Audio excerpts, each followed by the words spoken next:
Hola, bienvenidos al curso Factores de Riesgos Ocupacionales y el COVID-19 en obras de construcción civil. Vamos a desarrollar la unidad de aprendizaje número 4 relacionado a los controles operacionales en la exposición de los factores de riesgos en la construcción. Vamos a empezar definiendo qué cosas son controles operacionales. Podríamos decir que los factores ocupacionales dentro de lo que son controles son necesarios en toda organización. Lo que se busca es lograr resultados eficaces en materia de seguridad y salud en el trabajo, y por lo tanto estos controles van a permitir que los ambientes sean seguros y sobre todo sean saludables para los trabajadores. En ese contexto entra a tallar lo que se conoce como jerarquía de riesgo. ¿Qué cosa es la jerarquía de riesgo? Podríamos decir que se define como aquellos controles que dentro de una organización tienen que darse y siempre tienen que darse desde el más efectivo al menos efectivo. ¿Cuáles son quizás estos de acá que deberíamos tomar siempre como más efectivos? La eliminación del riesgo, la sustitución del riesgo, ¿no? Los controles de ingeniería, los controles administrativos y finalmente el uso de los equipos de protección personal. En ese orden de prevalencia, del más efectivo al menos efectivo, siempre nosotros debemos actuar. Muy bien, vamos a ver ahora que estos controles de factores de riesgo se pueden llevar a poder hacer lo mismo con los agentes de riesgo que dentro de un entorno laboral lo vamos siempre a encontrar. Entonces, estos controles de factores de riesgo van a estar siempre en la fuente, en el ambiente, y a través de las medidas de protección nosotros vamos a darle la prioridad debida. ¿Ok? Entonces, para poder garantizar que esto se dé adecuadamente, nosotros podemos aplicar los controles primarios, que es en la fuente donde se produce, los controles secundarios en el ambiente y en el medio de transmisión, y finalmente el control terciario, que tiene que ver con la protección del propio trabajador. Vamos a ver ahora el control primario en la fuente. Su objetivo es eliminar por completo la generación del contaminante. ¿Ok? Y los métodos que podemos seguir es, primero, en el diseño, en este caso podría ser del edificio, o la edificación que se va en ese construir, de la planta, del equipo, de la maquinaria, o del sistema inclusive de trabajo. ¿Ok? Luego viene la sustitución y finalmente el mantenimiento. ¿Ok? Entonces ese sería el primer control. En el caso del diseño, podríamos tener primero, como control primario, ubicar donde se encuentra la facilidad de ingresos y salidas que tienen los trabajadores para poder acceder a los ambientes de trabajo, las instalaciones de higiene personal que deben contar estas instalaciones, ¿okay? La disposición de los equipos y los procesos productivos, la ventilación en general, la iluminación y las medidas de seguridad y salud que están básicamente orientados a la ubicación de las duchas de seguridad, sistemas de ventilación que van a garantizar que los trabajadores estén de alguna u otra manera protegidos. ¿Ok? En el caso de la sustitución, podríamos encontrar el control primario, en el cual vamos a reemplazar un material de un proceso riesgoso por materiales de menor impacto o menor daño a los trabajadores. Y lo podemos dividir básicamente en controles de materiales. Así, por ejemplo, tenemos solventes volátiles que los podemos reemplazar por otros de menor volatilidad. Podemos tener controles en el proceso, ¿ok? En el cual vamos a tener riesgos inherentes, ¿no?, al proceso, y el cual vamos a tenerlo que manejar adecuadamente. Luego tenemos el mantenimiento. Dentro del control primario, el mantenimiento consiste en que podemos aplicarlo, este proceso, en las máquinas, haciendo que mediante las inspecciones periódicas, digamos en estos equipos, en los tanques, en las tuberías, en las válvulas, podemos hacer que de alguna otra manera no tengan impacto hacia los trabajadores. ¿Ok? Vamos a ver ahora el control secundario. El control secundario está abocado al ambiente. ¿Ok? Y dentro de este control secundario, lo que buscamos es evitar el contacto del agente del riesgo, reduciendo la magnitud, ¿no?, de las personas expuestas. Por lo tanto, debemos seguir algunos métodos, como por ejemplo la segregación o aislamiento, la humectación, la ventilación y el orden y la limpieza. ¿Ok? La segregación, ¿a qué se refiere? Por ejemplo, aislar o separar el factor de riesgo que el trabajador puede estar expuesto de alguna u otra manera. Y ahí podemos dividirlo en aislamiento en el tiempo, ¿ok?, que son trabajos de riesgo que son realizados en horarios normales de trabajo, y el aislamiento en el espacio, ¿no?, que se incrementa y como fuente de riesgo, y en el caso de tipo de aislamiento tenemos que colocar barreras físicas. ¿Ok? Vamos a ver la humectación. Bueno, este es un control secundario muy importante, y lo que consiste es básicamente en hacer un control de las partículas, es decir, las partículas gruesas, lo que vamos a tener que controlar. Se debe tener en cuenta que es una sustancia humectante y no daña o interfiere con el producto, ¿no? Se aplica en procesos como por ejemplo trituración, molienda, perforación, mezclado o transporte de materiales. Vamos ahora a ver la ventilación. La ventilación también es un control secundario. Este método normalmente usa corrientes de aire para retirar o poder diluir el contaminante del ambiente de trabajo, y puede ser ventilación general o extracción local a través de una ventilación forzada. ¿Ok? Y finalmente vamos a ver en este control secundario el orden y la limpieza, que son los residuos y desechos originados en los centros laborales, en los centros de trabajo. En el caso de la obra, ¿no?, se da este tipo de situaciones, y estos deben ser ubicados en depósitos, ¿no?, que deben ser ubicados estratégicamente, evitando así que los factores de riesgo puedan de alguna u otra manera estar presentes en los trabajadores. Vamos a ver ahora el control terciario, que tiene que ver en el trabajador. Es decir, el trabajador es el que de alguna u otra manera tiene que poner acciones, ¿no? Y estas pueden ser de la siguiente manera. Por ejemplo, tratar de limitar el tiempo de exposición. ¿Ok?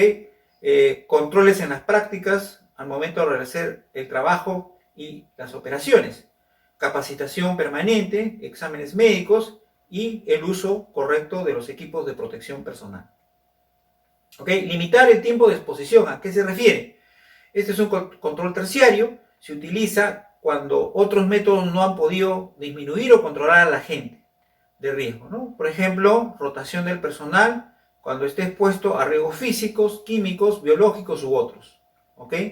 En el caso del controles en las prácticas de trabajo y operaciones, también como control terciario, se refiere a los cambios en la forma de realizar el trabajo, y por lo tanto debemos seguir ciertos protocolos, como por ejemplo procedimientos de bloqueo, etiquetado, ¿no?, aislamiento adecuado de los materiales peligrosos.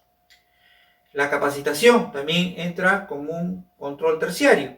Mediante la capacitación, el trabajador va a conocer los efectos de estas exposiciones que puede generar merma en su salud, y por lo tanto debe tratar de ubicarse en lugares que permita realizar trabajos en forma segura. ¿Ok? Entonces es muy importante hacer este tipo de control, toda vez que vamos a tener la información, vamos a tener las competencias como para poder hacer que el trabajador tenga el conocimiento y pueda evitar justamente las enfermedades y los accidentes de trabajo en su labor diaria.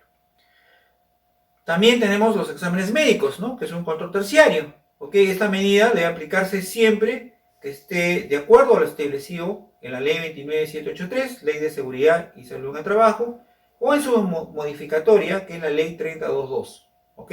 Y ahí tenemos básicamente exámenes médicos de ingreso y exámenes médicos de retiro. ¿Ok? Y Finalmente, en este control terciario tenemos los equipos de protección personal.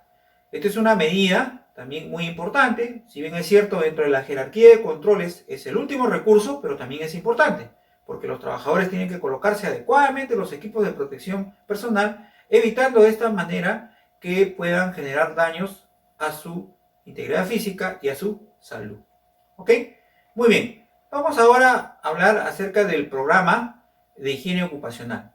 El programa de higiene ocupacional es muy importante porque tiene como objetivo el reconocimiento, la evaluación y el control de los riesgos ambientales existentes en los ambientes de trabajo. En ese sentido, debe tener en cuenta el siguiente contenido: objetivos y alcance del programa, la fase 1, que es el programa en el cual se identifican los peligros ocupacionales, la fase 2, en el cual se evalúa la exposición ocupacional, la fase 3, que tiene que ver con el control de la exposición, y finalmente la fase 4, que tiene que ver con el mantenimiento de los controles. ¿Ok? Muy bien. Vamos a ver rápidamente, ¿no?, el objetivo y el alcance. El objetivo tiene como finalidad reconocer, evaluar y controlar los riesgos ocupacionales en todas las áreas de la obra. La finalidad es prevenir posibles enfermedades relacionadas con el trabajo. El alcance, este programa, ¿no?, va a ser aplicado a todos los trabajadores de la obra, ¿no?, incluyendo empleados, trabajadores de operación, contratistas, subcontratistas, visitantes o terceros que puedan, por motivo laboral, estar, digamos, en la obra. En la fase 1, que es la identificación de los peligros ocupacionales, ahí debemos tener algunos criterios, como por ejemplo caracterización básica del lugar de trabajo, información sobre la fuerza laboral e información sobre los ambientes laborales. En la fase 2 debemos tener en cuenta la determinación del número de muestras que se van a tener que aplicar, muestreos al azar o aleatorios, y el tiempo de medición al agente peligroso. En la fase 3 vamos a tener básicamente como elementos el control primario sobre la fuente de riesgo, el control secundario, el método de transmisión del agente, y finalmente el control terciario, que tiene que ver con los controles administrativos, los cambios, los procedimientos, las rotaciones, la comunicación y la capacitación que reciben los trabajadores. ¿Ok? Y en la fase 4 vamos a tener básicamente relacionado a lo que es los controles que hace un momento mencioné, ¿no?, tanto en el control primario, secundario y el control de la exposición. Vamos a ver ahora la estructura para poder tener el plan de vigilancia y prevención y control con respecto al COVID-19. Bueno, este es un punto importante que, digamos, tiene como finalidad poder tener una estructura de un plan que está de acuerdo al RM 087 de 2020 Vivienda y el RM 239 del Ministerio de Salud, y dan algunas pautas con el fin de poder estructurar el plan de vigilancia de la salud, la misma que deberá cumplir con los siguientes puntos. Primero, debemos tener los datos de la empresa o entidad pública. ¿Ok? Segundo, los datos del lugar de trabajo, es decir, en el caso que tenga sedes. Tercero, los datos del servicio de seguridad y salud en el trabajo, la nómina de profesionales que entregan el servicio de la organización o de la empresa, introducción al plan, objetivos del plan, la parte de la nómina de los trabajadores con riesgo de exposición del COVID-19. Luego vamos a tener los procedimientos obligatorios de prevención del COVID-19, los procedimientos obligatorios para el regreso y la reincorporación al trabajo, las responsabilidades del cumplimiento del plan y los documentos de aprobación del Comité de Seguridad y Salud de la organización, para que luego pueda ser elevado y presentado al Ministerio de Vivienda. ¿Ok?